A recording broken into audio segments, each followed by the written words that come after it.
Hey, Bismillahirrahmanirrahim. My name is Muhammad Umair Rafiq, lecturer, University of Education, Lower Mall campus. My topic is sources of finance, and here is an overview. After this discussion, you people would be able to learn what is finance and what are the sources of finance. So what's the first thing comes to our mind whenever we listen the word finance? Anybody? Money. Yes. So that's money that comes first into our mind. I have some definitions here. Money, resources, income, etc. and the science of managing money. Anybody wants to get this money? All right, so you will have to get struggles on this. Okay, before moving further, I want to ask some questions from you people. For example, Mr. Essen wants to start his business. What does he need? Money. Ms. Arshia wants to buy her car. What does she need? Money. So Ms. Tyra wants to enhance her qualifications. What does she need? I think she's not here. She needs money. Okay, sorry. So in order to satisfy our personal requirements, we need money. So what do you think about corporations? Do they need money? Yes, they do need money. Let's take an example. A company wants to start a project. Project cost could be in millions. It could be in billions. From where company will get this finance? Definitely it will have to find some sources from where it can get this finance. That's our today's topic, sources of finance for a corporation. There are main two sources, internal sources of finance and external sources of finance. Let's discuss this one by one. What are internal sources? First option could be generating increasing sales. If a company is able to increase its sales, its profits will be increased and company can use that part of profit to finance the project. Second option could be use of retained profit.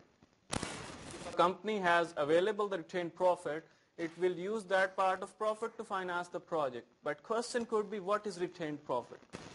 Take an example. I got my salary in the first month and saved 10,000 rupees. Please listen this question carefully, example carefully, because after this I will ask question from you people.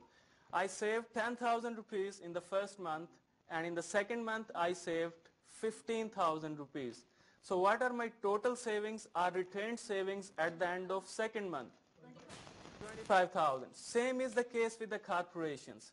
They used to prepare their financial statements at the end of each year, and their profits are calculated, which are accumulated at the end of each year, called retained profits. So next is sale of asset. Company can sell any of its asset to finance the project, but how it can be a double-edged sword? Let's take another example. A company has two manufacturing plants and it sells one of its manufacturing plant. What will happen? Definitely it will get money, but on the other hand it will reduce its production capacity. When production capacity will reduce, its sales will be reduced. When sales will be reduced, its profit will be reduced. So on the one hand you are getting money, but on the other hand you are suffering from your capacities. Next are the external sources of finance. This includes shares and loans. This consists of ordinary shares or common shares and preference shares. Shares are traded in stock exchange. Anybody interested can go to stock exchange and buy share. For example, respected Dr. Mubashir Nadeem, Dr. Iqbal wants to buy the share. They will go to the stock exchange and buy shares. So next are loans. This consists of bonds which are issued to the general public. Companies pays interest on loans. Second is loans. We are much familiar. Go to the banks, pledge some security and take loans. So now winding up my discussion now, I have described two main sources, internal sources and external sources. From external sources, we simply mean to generate or raise finance from within the company, and external sources means to generate finance from outside the company. So I think so after this discussion, you people would be a little bit able to understand what is finance and what are the sources of finance for a corporation. So thank you so much, but before thanking you people, I would like to give you people an assignment. You can see in this slide, I have given preference shares and ordinary shares with their characteristics. Your assignment topic is you have to differentiate between ordinary shares and preference shares And this assignment will be submitted tomorrow. Thank you so much for listening to this.